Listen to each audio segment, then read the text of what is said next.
Om Shanti. Spark द्वारा संकलित मुरली में आने वाली कहावतें और कहानियाँ पुस्तक में से आज तीसरी की कथा आप लोगों के साथ शेयर करने जा रहे हैं। तीसरी की कथा में 2 कथाएं उल्लेख किया गया हुआ है। प्रथम कथा से जानते हैं कि एक बार खेल करते हुए पार्वती जी ने शिव जी की आंखों पर अपने हाथों को रखा तो पूरा विश्व अंधकार और दुख में डूब गया। जीवन बुझ गया। मानव और जानवर दुख से चिल्लाने लगे। शिव के ललाट से तीसरा नेत्र फूट पड़ा। विश्व में रोशनी फैल गई, लेकिन रोशनी की वह ज्वाला इतनी तेज थी कि उसने हिमालय पर्वत को जलाकर राख कर दिया। पार्वती अपने पिता के राज्य का विनाश देखकर व्याकुल हो गई और उन्होंने शिव जी से इसे वापस ठीक करने की विनती की। तब शिव जी ने ऐसा ही किया। इस कथा का आध्यात्मिक भाव यह है कि जब सारी सृष्टि अज्ञान के अंधकार में डूबी हुई होती है, तब शिव बाबा इस घोर अंधकार को मिटाने के लिए आत्माओं को ज्ञान का तीसरा नेत्र देते हैं, जिससे सृष्टि पुनः सुख और शांति से संपन्न हो जाती है। द्वितीय कथा। यह कथा उत्तर भारत के करवा चौथ व्रत से संबंधित है। इस व्रत में जवान लड़कियां और शादीशुदा औरतें अपने पति की लंबी आयु की कामना करती हैं। एक रानी थी जिसने उस दिन व्रत रखा था। उसके भाइयों को इन रिवाजों पर विश्वास नहीं था और वे अपनी बहन को भूखा रहते हुए देख नहीं सके, इसलिए उन्होंने घर से दूर जाकर आग जला दी। वे रानी के पास आए और बोले कि वह व्रत तोड़ सकती है क्योंकि चांद निकल चुका है। दूर से रोशनी को देखकर रानी ने विश्वास कर लिया। व्रत के दौरान स्त्रियां सिलाई नहीं करती है, लेकिन जब रानी ने कुछ सिलना शुरू किया तो प्रत्येक बार कपड़े में सुई डालते ही वह सुई उसके पति को चुभी, जो कि बहुत दूर था। वो बेहोश हो गया।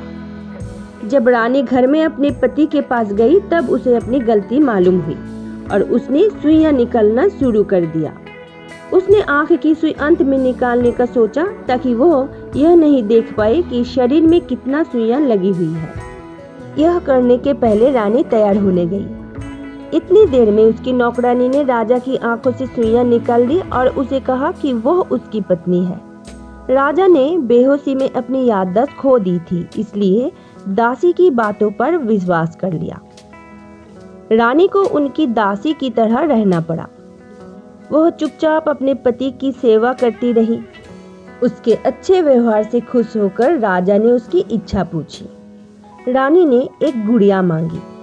उसने गुड़िया से रानी के नौकरानी बनने और नौकरानी के रानी बनने की अपनी कथा कही। एक बार राजा ने इसे सुना और सच्चाई को पहचाना, अतः रानी को अपना सही स्थान पुनः प्राप्त हुआ। इस कथा की आध्यात्मिक भाव यह है कि कहानी में दिखाया गया है कि रस्म रिवाजों की पालना में जो दोष हुआ, उसी की वजह से रानी को दासी बनना पड़ा।